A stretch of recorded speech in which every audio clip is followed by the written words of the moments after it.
Well, hello and welcome to the Light Reading Podcast. I'm Jeff Baumgartner, a senior editor at Light Reading. I'm Mark Trudeau, founder and CEO of OpenVault.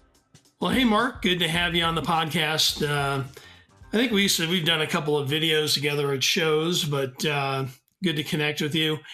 And we're talking not too long after OpenVault published its Broadband Insights report for the first quarter of the year. So, and I looked at your related recap around the report. It focused on, I think, the findings about usage and differences between business and residential, and how the time when the peaks are kind of different throughout the day, depending on residential and business. And we'll definitely get into that. But before we move on, just remind me and the audience of your methodology, right, for these quarterly Broadband Insights reports that you've been putting out for several years. Yeah. Yeah, really for several years now, and it started, because we realized we just had a lot of data that was really valuable to the industry, and we collect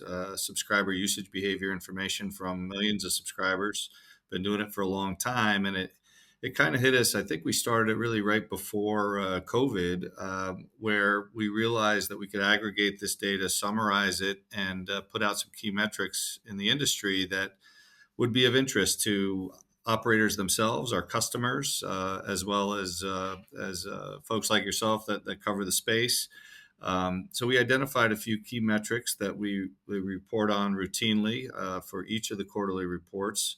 We also try each quarter to find something of interest that might be just an extra little nugget of information that might be of interest to the industry. So, as you point out, this particular OVBI, we did a little breakdown of what we're seeing with business versus residential usage behavior, as well as all the standard key metrics that you see in the report each quarter. Okay. Great. And let's start with some of the average and median numbers. You've been tracking for years, and some of the findings in the Q1 report. And when I looked through it, I saw that yes, average and median usage is still rising. But this time you saw that the averages actually accelerated, which I think was a bit of a rebound. I think as we've seen the rate of growth actually decline of late. So yeah, was there anything that happened during that quarter? Any insights as to why we saw that change? To kind of see it reaccelerate a little bit. Yeah, it's interesting. It really did plateau there for a few years, and if you recall back, the highest growth rate we ever saw, which is not a surprise, was in 2020, due to COVID and the impacts on broadband networks that created. And then we saw a little bit less in 2021, and then from 2022 until more recently, you're down into the 10% or below growth rate, and of course you're working off a larger denominator at that point. Usage never reverted to pre-pandemic levels, but we did see some modest usage growth continuing. But to your point, this past report kind of showed that usage growth is starting to accelerate again. It's the highest growth rate I think we've seen since 2021, and I think a lot of it has to do with operators continuing to do a great job upgrading their networks, offering faster and faster speeds. You're also seeing, if you look inside the report, there's a section in there that shows provision speeds in particular. This quarter versus this first quarter versus first quarter of 2024, and you see quite a few subscribers that have been moved up to the 500 megabits per second and above tier. And I think a lot of operators that we've seen are automatically moving subscribers that are on lower bandwidth tiers up to those really fast speeds. And as we've always seen, we've seen correlation between speed and usage. I think that when you move from the slower speeds to the faster speeds, subscribers don't necessarily need to change their usage behavior, but they're chewing up more bandwidth just because better quality video is being served up, et cetera. So again, their behavior is not changing, but more gigabytes are in fact consumed. So there seemed to be quite a few operators that did automatically increase speeds for subscribers from first quarter of 24 to first quarter of 25. So that I think that contributed quite a bit to the increased higher growth rate. Yeah, and I'm glad you brought up the provisioned speeds, that you highlight in the study, because when I was looking at that, I saw that the like the number of, or the percentage of broadband customers being provisioned for 1 gigabit, I guess, or greater, was like 33%, and that was actually down from like I think 34% a year earlier. So pretty similar, right? So I was like, well, maybe I should ask you about this, because I did see that, yeah, people who were in that 500 meg to 900 meg rose like to 25% versus 8%, so a big leap. Yeah, and I was like, okay, yeah, what is causing that? I mean, it's like, are people downgrading? Perhaps tied to the demise of the Affordable Connectivity Program. Where we had customers that were using the money to upgrade to faster tier, or to reflect the ongoing growth of fixed wireless access services that typically aren't delivering data in that gigabit Yeah. level. But so you think that it's customers that were at lower tiers that are just being upgraded to kind of Well, I that think mid yeah, range? Yeah, I think when it comes to the 5 to 900 megabits per second tier, that's what's happening, right? Because you see such a drop in the, less than 500 megabits per second tiers. So a lot of our operator customers, we know they do automatically increase speeds without necessarily, asking customers to upgrade. It's just kind of an automatic thing.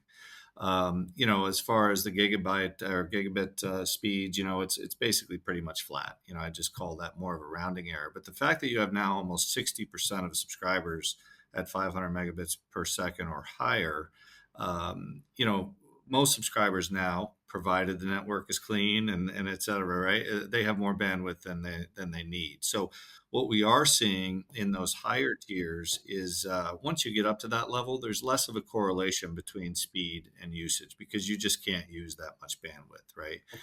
yeah, the Where we apps see are, where we yeah, see the aren't correlation is on the slower speeds. When you move up to the faster speeds, that's really where you see the increase in usage resulting from that higher bandwidth. okay.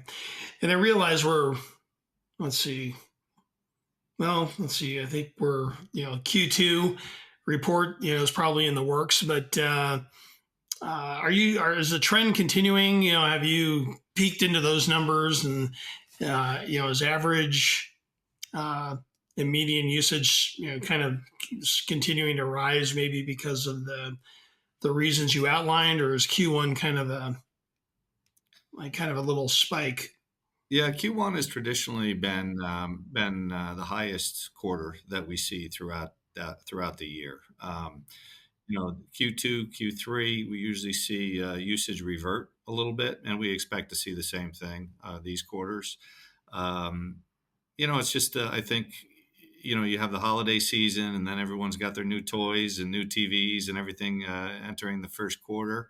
And I think you see a lot of usage spike in the first quarter, but then things seem to dissipate a little bit in the second and third quarters. People spend more time outside during the summertime, et cetera, and just make less use of the internet during those months. Yeah, for home broadband. Okay. And then one quick thing I wanted to point to was the growth or the rate of growth you saw on the upstream side as well as the downstream. So looked like upstream was up 17.6%, and downstream was about 9%. And I think the report pointed to some of it, but in terms of like the apps or services that are accounting for that rise in the upstream, so is it just more, video conferencing, any other insight that you could glean from the data? Yeah, we don't actually track application usage, so I'd be speculating, but I believe it to be calls like this, and a lot of video calls are, I think, causing upstream, and as we know, that's causing a lot of challenges for operators, particularly in offering service through DOCSIS networks, and just the challenges of of capacity needs on the upstream. And since we're seeing that rate of growth higher than downstream, it's a big area of focus, I know, for our customers and prospects. Yeah, because a lot of your customers, a lot of them, they're cable operators, a good portion of them, Mhm. right? And I think we Correct. are seeing a lot of activity with mid splits, maybe high splits, where they're dedicating more spectrum to the upstream to accommodate for some of the trends, I guess, for business and residential. Yeah, so maybe that's being reflected in there a little bit. Okay. Yeah, and I think you brought up PMA earlier as well, and I think that's one of the reasons for the popularity of PMA these days is most of our customers and prospects are super focused first on the upstream and keeping as clean a plant and keeping noise out of the plant as much as possible. So upstream is just is the focus, I would say, for most of our customers. Yeah, yeah, and you brought up PMA, so yeah, profile management application for those who uh, don't know what the abbreviation is, but we've reported a little bit on that here and there, where it kind of helps cable operators improve the performance of the broadband service by allowing them to the modems to use the best possible modulation, kind Mhm. of dynamically versus the lowest common denominator, uh, kind of affecting all the modems uh, on the node, or is it the service group? I'm not really sure, but yeah, talk a little bit about that and how PMA is resonating with operators, and maybe some of the results you've seen in terms of average performance improvements. Yeah, sure. And there's really two primary benefits that we see, and one is capacity gain that could be garnered through ensuring that the optimal modulation profile is applied, to customers that might be impacted by impairments in the network. The other part of it is resiliency, and that's as or more important to a lot of our operator customers. And what I mean by that is making sure that if you have a 3.1 modem that stays bonded to the OFDM and OFDMA channels, as opposed to reverting back to the SEQuam side of the house, where that can cause a lot of congestion because a lot of your DOCSIS 3.1 subscribers are your power users. They're your big users, right? So if they're knocked off of the OFDM and OFDMA channels, that can cause lots of havoc for all of your customers, your 3.0 customers, if you're still going through that upgrade path. Most of our operators still, they have a good chunk of their subscribers might be 3.1, but not all of them at this point. So you're really impacting in a positive way all subscribers if you can apply PMA and put those, apply those optimal modulation profiles. Yeah, and how is that like kind of resonating with the operators? In terms of trials and deployments with those that you're working with. I mean, is there a pretty good uptick right now? Kind of still an area of growth for It's a Open huge Vault. area. Yeah, it's a Yeah. huge focus of ours. It's a huge part of our pipeline and a growing part of our pipeline. That's become much more than a nice to have. It's an absolute must these days. And I think a lot of it is, many operators are moving to 3.1 plus and kind of stretching out their move to 4.0 if that's a decision they've made. And so PMA becomes that much more important to stretch out and optimize, squeeze the most you possibly can out of your network. So a lot of operators, as PMA has become more well known in the space, we have a lot of inbound interest in that solution, and we're pretty excited about the results we've seen so far. Okay, great. And then I wanted to touch on a couple of other things in the Q1 report. And I don't know if this was new or not, or maybe it's the first time I kind of noticed it, but there's this uh, thing you're looking at now, kind of this metric, this usage tier volatility Mhm. index. Yeah. So I was kind of Yeah. looking through the chart, and it looked like, if you ever play poker, it's like the strong hands down to like the weak hands, and like when you're going to play. I know this isn't the same thing, but it's like, oh, the chart kind of looked like it. But explain what that is a little bit, and what the big takeaways you're seeing and how that affects or might affect what cable operators and other broadband service operators might, what would that cause them to think about or be concerned about? Sure. Well, it really stemmed from we started getting some inbound questions. I think after our last OVBI report around, do subscribers usage profiles change over time? Or are they pretty consistent from month to month? So we decided to kind of do a deeper dive into that. We thought it was an interesting question, and what we found, as you could see in the data, is there's quite a bit of volatility, particularly at the high end, where you have the power users that could be power users one month and they're going to drop a little bit, and they're going to be even higher the next month. So, I think it's interesting and important to understand that these networks and the demand on the network is so dynamic that it lends itself to having tools in place that allow operators to manage that. It's not consistent, right? And you're going to see massive usage spikes for various reasons. You're going to see individual subscribers on a given node or service group that are going to really spike and cause issues for other subscribers, particularly if you're not optimized with solutions like PMA. So, I think it just highlights the dynamic nature of subscriber usage behavior that these networks need to be able to support. And so it was we thought it was an interesting analysis to do and share. Yeah. I think I kind of looked at that and go, I don't think I've seen that before. So I wanted to ask you. And then the last thing I want to talk about, and that was kind of the where the report kind of hung its hat, and that is it kind of highlighted the business versus residential usage trends. So upstream, downstream rate of growth among business users look to be climbing faster than residential, and the peak times, of course, are different. I think when I looked, it was like the business, or I'm sorry, the residential side, the peak was around 9 p.m., which Mhm. makes some sense. And on the business side, a little bit different, obviously different times of the day. So talk a little bit about, kind of your takeaways on that and why this is good for broadband operators to know. I mean, is it just to help them understand the dynamics of the network and how they need to manage it throughout the day now, because a lot more people are still working from home.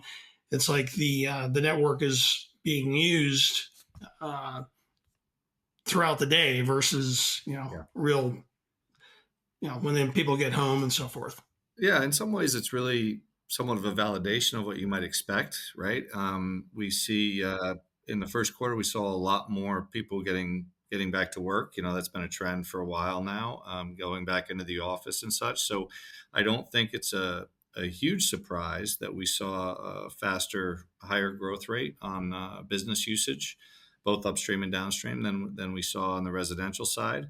In a way, though, if you really think about it, if that's true and subscribers are going back to work, and yet we're also seeing, start to see an acceleration of growth even on the residential side, it's kind of like, well, if subscribers weren't going back to work, imagine what the residential growth rate would be, right? So I just think Mm-hmm.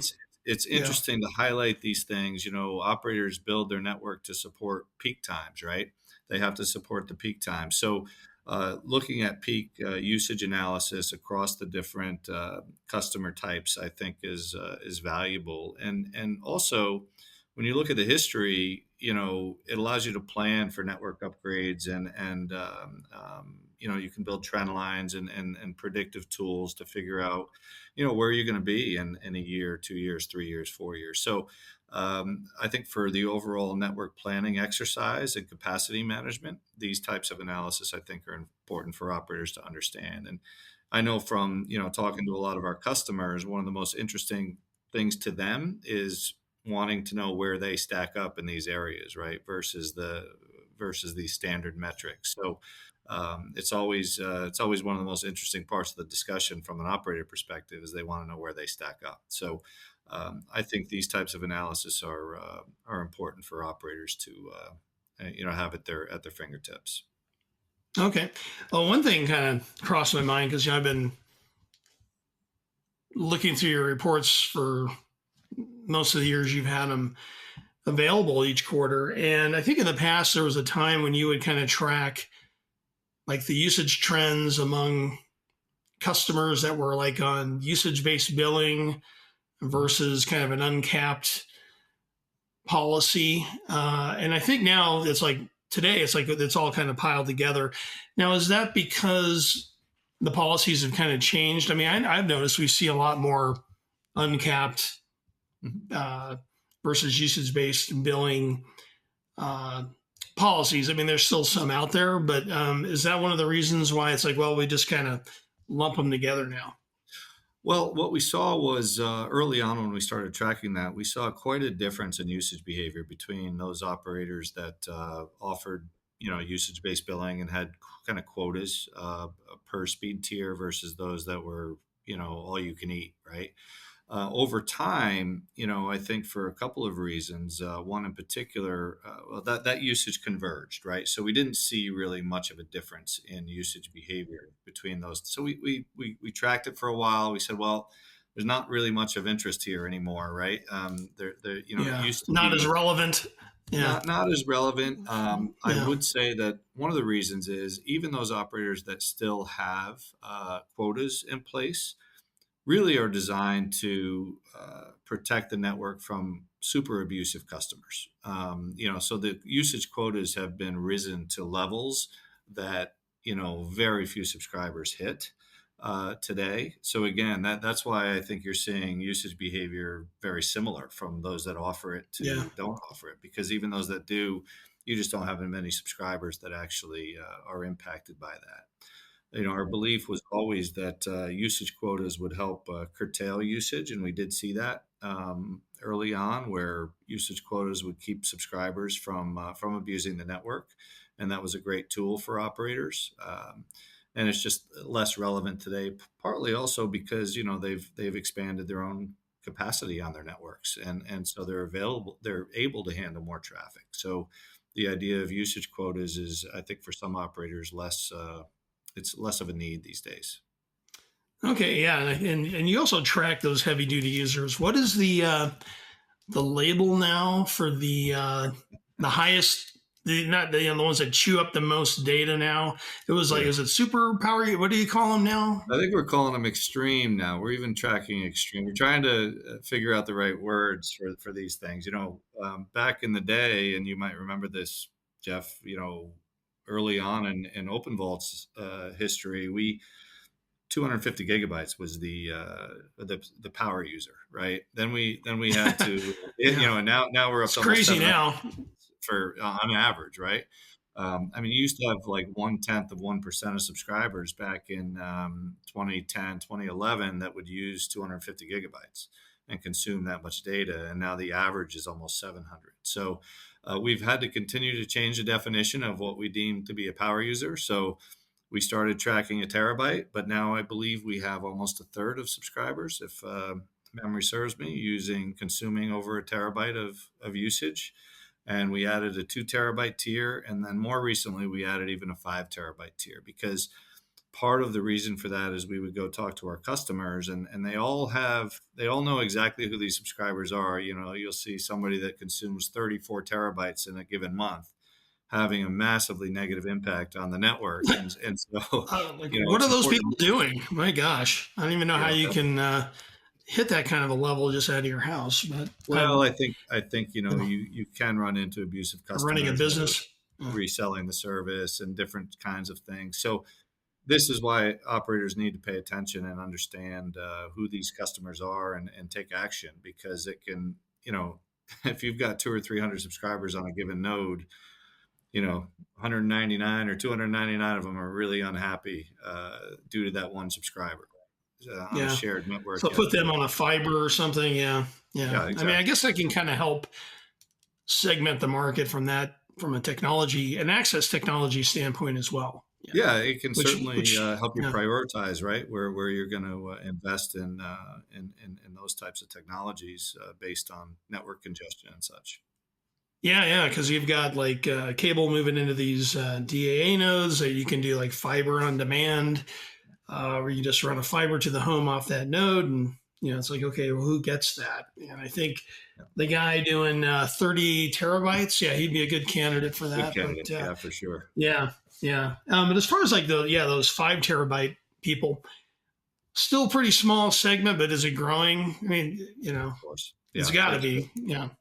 All those categories are growing. And again, for the same reasons I mentioned earlier, I think operators really need to understand those trends and understand what's coming, right?